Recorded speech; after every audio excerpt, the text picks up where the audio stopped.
domestic violence. Let's talk about it. I've had a struggle in doing this video. For about a year, it's been put in my heart to make a video about domestic violence. I struggled with it because I was like, who am I? I'm not a psychologist. I'm not a psychiatrist. I'm not a therapist. So who am I really to talk about it? So I struggled with it. And that was my question. And I got an answer. It's my story. I lived it. I walked it. So who better to talk about it than someone who lived it and walked it? So here is the video, domestic violence. I'm not going to say that I'm a victim of domestic violence because I'm not. I'm a survivor. The victims are the ones who didn't make it out. The victims are the ones who made it out in a body bag and a toe tag. Let's keep it real. I'm not trying to be harsh, but that's the reality of it. If you don't get out of the situation that you're in, chances are you're going to get out in a body bag. Because it doesn't get any better. You may think that by being in that situation and not leaving, he's going to change. He's not. I'm sorry to be the one to tell you, and I'm sorry to be... No, I'm not sorry. I'm not sorry. Because my hope here is that whoever is seeing this video and is in this situation, to be real and honest with you, because you need to get out, because your life depends on it. If you have children, your children are depending on you to get out of that situation.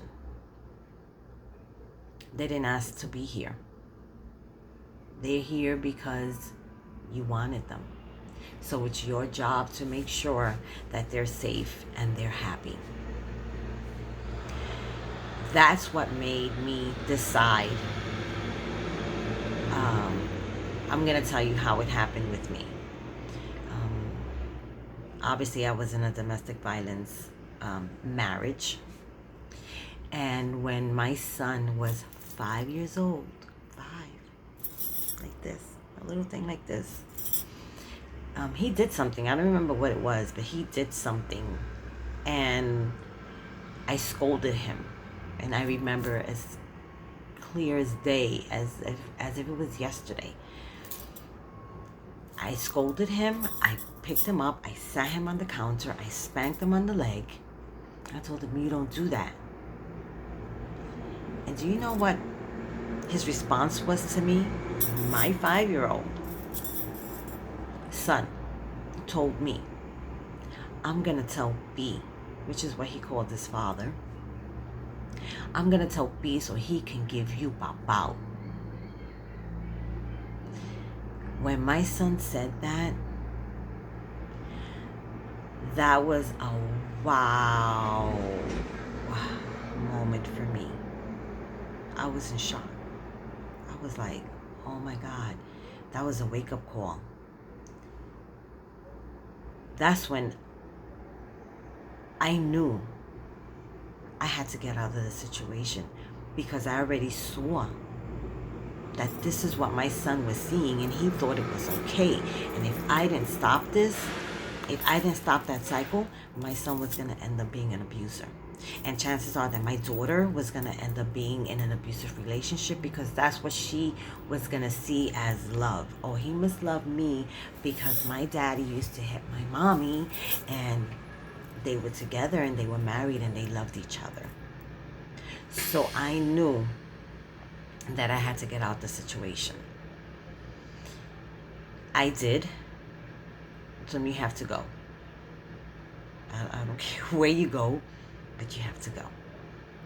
I had to do it for my kids. I did it more for them than for me. Did I feel bad? Yeah, I felt bad that they didn't have their dad around, and there was times when I questioned it. in the back of my mind because, you know, they didn't have their father around. But in my heart of hearts, I knew beyond a shadow of a doubt that I was doing the correct thing for them. I knew that I was doing the right thing for them. And I actually got that confirmation not so long ago, which kind of helped me a little. Well, actually, it helped me a lot because that was always in the back of my mind, like their father wasn't around.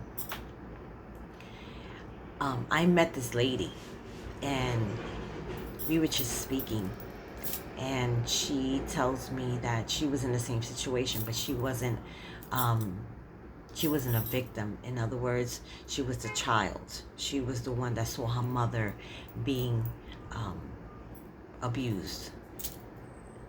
And she did mention how traumatic it was for her and how she had a brother, and her brother turned out to be a horrible person as far as treating women. He treats women horribly. And she did say that they wanted their mother to get out of that situation. They would plead and they would wait, and they wanted their mother to get out of it. And she told me, you know, I wish that my mother would have been as strong as you. That kind of validated that for me, and it kind of confirmed it for me that what I did was the right thing for my children. Thank God my children are adults now, and they are actually, you know, they're good. They're good. It's not easy making that decision, but you can't stay in that situation because you're going to end up with children, like I said, either going to be abusive or going to end up being abused because this is what they saw. Is it easy? No, it's not easy. I thank God that I had the support of my mother and my father. Not everybody has that support. Not everybody has someone that can help them. But there is help out there. There's help for single moms. It's not easy. A lot of women stay in the situation because, you know, the man is the breadwinner. He's the one that makes the money. He's the one that pays all the bills. Well, guess what, sweetheart? So can you. Women do it every day. Women get up every day and go to work and provide for their house. And as single moms, there's help out there. If you need the help, there's a national hotline for domestic violence. There's also help for you to go back to school, to do what you need to do. Childcare. There's a lot of things out there for single moms. But you need to get out of the situation because it's not going to get any better. It's a cycle.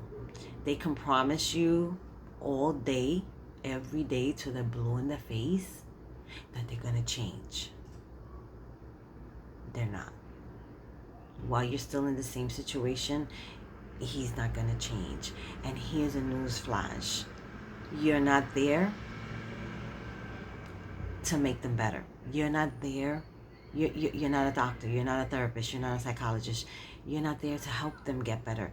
That's their job. But while you're in the same situation, it's going to continue. And it's going to get worse. It never gets better. The beatings get worse. It doesn't go backwards. It progresses. It doesn't regress. It starts with a slap, pulling up the hair, punching up the face, kicking. Sooner or later, they're going to end up doing something more drastic. Either they're going to shoot you, they're going to stab you. Something's going to happen because it gets worse. There's a cycle to it. There's a cycle to it. And those of you who are in it know it. Right? You're in the situation. You want to get out. You run out of the situation. You go somewhere where it's safe for you, a family's house, a friend's house, to get away from it. He goes after you. He's upset. He's pissed. He's not upset. He's pissed. You better get back home, and you better bring my kids back home, because if you don't, you just better be home. You better be home tonight. But you stick your ground. You stick your ground. No, I'm not going back. No, I'm not going back. No, I'm not going back. And he sees that you're sticking your ground. Now he's getting nervous. Now he's thinking, okay, she's serious about this. What do I have to do to get her back? What do I have to do to get her to come back to me, back home? The mask. The mask that he wore when you first fell in love with him. The things that he did to make you fall in love with him. I'll put that mask back on. So now he's going to try to court you. Oh, let's go out. Let's go to a movie. Let's go to dinner. Let's have a talk. And you're going, nope, nope, nope. He's going to send you flowers. He's going to send you roses. He's going to send you gifts. I'm so sorry. He's trying to break you down. You're still saying no. Nope, nope, nope. And he's still persistent. Please, please just have a talk with me. Blah, blah, blah, blah, blah. And then finally, okay, because now it's been a little while and you're starting to miss home and you're starting to miss him. Okay, we'll go out and we'll have the talk. You go out to dinner, you have a conversation. And now he's crying, he's bawling. Crying. I'm so sorry. I'm so sorry. I don't know why I do this to you. I love you. I love the kids. I don't know what I would do without you. I don't know what I would do without the kids. Please come back home. I'll change. I promise you. I promise you. I promise you. I will change. And you believe it. Right? Because you want it to be true. You want him to change. You want things to get better. So you give him the benefit of the doubt and you go home. And everything in the beginning that's the honeymoon phase. Now you're in the honeymoon phase. Everything is, oh my God, I love you so much. Oh, I love you. Oh my God. Everything is so hunky-dory and you are happy and the kids are happy because dad is behaving wonderful. Until that one day he comes home upset for whatever reason, work, somebody pissed him off, or driving, or whatever the case may be. And he comes in livid. And you're like, uh-oh. You see it coming. And you're praying, Lord Father God, please. You may even try to do something to bring it down. Oh, they don't know. Oh, they have such a good employee and they don't know. They don't know what they got there. It's okay, honey. It's fine. And he catches himself and he brings it back down. Puts it back in the box. But you see it coming. You know it's coming. So now you're like, because you've been through this already, so you already see the signs. Because we are creatures of habit, and all you have to do is learn the pattern, and you know it's coming. So now you're telling the kids, please be quiet. Please don't upset your father. Please do your homework. When your dad comes home, go to the room, be quiet. Don't say anything. Don't set him off, because this is the life you're living, and you don't want to set him off. But here's a news flash. It doesn't matter what you do. It doesn't matter how good the kids are. It's coming. It's gonna come no matter what, and you know it. And that one day, you're gonna be home, minding your own business, not doing anything, and he's gonna come in through that door, and he's gonna bring hell with him. And you're not going to be doing anything. And he's going to come in through that door, pissed as hell. And you're going to get him beat down. Just for being there. Just for being there. Because she's pissed off. So you got to take it out on somebody. And guess what? You're the punching bag. And now you're getting beat. And now the kids are crying. And now the kids are screaming. And oh my God, and daddy no, and mommy no, and don't hit mommy, and mommy. Screaming. Kids are being traumatized. And in your head you're wondering, why did I come back? Why did I come back? Why? And now you want to get out again. And now you want to run again. And you may get out, you may run, you may go somewhere, and then the cycle begins again. And then you come back, and the same thing over and over again. But then it's going to get to a point that he knows that you're capable of leaving. You're capable of getting up and walking out. So he's going to make it hard for you. He's going to start taking the keys to the car. He's going to start taking your bag. He's going to take away money. He's going to take away your wallet. So that way you don't go anywhere. And then one day, he's going to come home, pissed as hell, with rage, grab a knife, stab you, or take a gun and shoot you. Do you know that if there's a gun in the house, statistics show that you have a 500% chance of being killed? Studies show that. Because it's there. And if he's pissed off, all he has to do is grab the gun and just shoot you. There's an average of 3 women a day in the United States, only a day, that are killed due to the domestic violence. So today, on an average, 3, no matter what, 3 are gonna die today. 3 died yesterday, and 3 will die tomorrow. That's on an average, because it could be more. Don't be that number. Don't be that number. Be real with yourself. Be realistic with yourself. Things aren't gonna change. He's not going to change. You don't, a person like that has whatever the case may be. I'm not here to bash any man. This is about you. This is about you getting out. And a man will not change in a week, 2 weeks, a month, 2 months.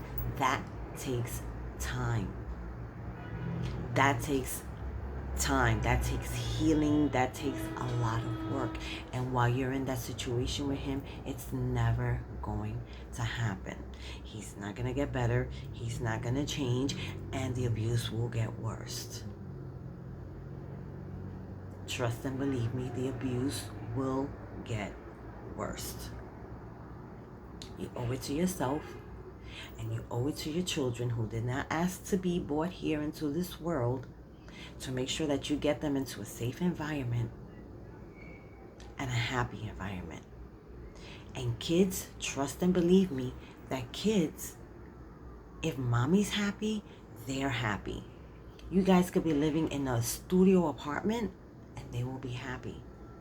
They won't mind going from a house or a 2-bedroom, 3-bedroom. It doesn't matter. As long as they're with mom, they could be under a bridge with you. And they'll be okay. As long as you're okay and you're happy, they're happy. Is it easy? No, it's not easy. But it can be done. Like I said before, women do it every day. Single moms do it every day. I did it for a long time. And my kids were good. My kids were happy. And that's all that mattered, is that they were happy. So if you're in a situation where you're being abused, don't be afraid to speak up on it. That's another thing that we do as victims. Why are we afraid to say, he's beating me? Why are we afraid to say, he's hurting me? We're the victims. Speak up and let somebody know, I need help. I need to get out of this situation. He's hurting me. He's hitting me. He's beating me. I'm afraid. I'm afraid for my life. I'm afraid he's going to kill me. I'm afraid for my kids. Stand up and speak up. And if you're afraid, girlfriend, you better find that. You better dig in deep and pull that out from somewhere. You better find that strength from somewhere. Pull it out. Do it for you and do it for your kids. Tell somebody. Speak about it. Let people know. You know, these things happen where domestic violence is going on in the home and nobody knows about it. And you break up with him and he'll walk into your job, take out a gun, shoot you at your job, and everybody's going to be like, oh, what just happened? What? Oh my God, we didn't even know. Like, nobody knows. In a situation like that, you have to let people know. You got to just, not that you're trying to put your stuff really out there, but there's somebody that you should know by, you should be confident with, have confidence in. Like, especially at work, if you're really scared for your life and you've broken up with him, it's good to let somebody know. Listen, we're broken up, and he's been abusive, and he does hit me, and I'm fearful. So that way, if he shows up at your job, people are going to be on their P's and Q's, and they're going to be watching him. And they're, no, well, she can't talk right now, or she's not available, or, maybe keep an eye on where they can call the cops or something. But you have to speak up. You have to let people know that this person is hurting you, is hitting you. Love does not hurt. Okay? I mean, love breaks your heart, but it doesn't break your bones. Okay? So, love is nurturing. Love is kindness. Love is not being beat. Love is not a black eye. Love is not a broken bone, a broken rib. That's not love. I don't care what they tell you. That is not love. Love is when this person wants the very best for you. Is supportive of you. It's kind to you. Loves you no matter what. Love doesn't bring you down. Love doesn't tell you nasty things. Love doesn't say, oh, you're fat, or you're ugly, or nobody's going to love you. That's not love. That's not love. So I encourage you, please, get the help you need. Speak up. Let somebody know. Tell them what's going on. Be real. Be honest. Get out of the situation. You'll be okay. Your kids will be okay. But get out before you have to get out in a body bag. And there's some women that are to the point where they've given up so badly and they don't see any way out, that the only way is just kill me. I want to be out of this anyway. I don't mind getting out of here in a body bag. Well, you know what? That's not fair to your kids. What are you going to do? Leave your kids alone? Leave them to be raised up by Mr. Wonderful? It's not fair. Don't give up. That's not the way out. The way out is walking out to the front door with your children and starting a new life. Starting a new beginning. That's the way out. So look for the help that you need, please. There's help out there. There's a national hotline. You can Google it. In your area, domestic violence in Ohio, or domestic violence, and put in your zip code, and you'll get a listing. You'll get a pop-up. You'll get the national hotline. Whatever you need to do, get out of the situation. Even if that means that you have to go to a safe house for a little while, whatever the case may be, but do the steps necessary to get out, do the transition, and get out of there. I'm begging you, I'm pleading you. Do this for you, do this for your life, do this for your children. You're gonna be okay. You're gonna be fine. Trust and believe me. Proof. You will be fine. Okay? If you know of anyone that's in the situation, share the video. Share it, because if I can just help one person, just one person,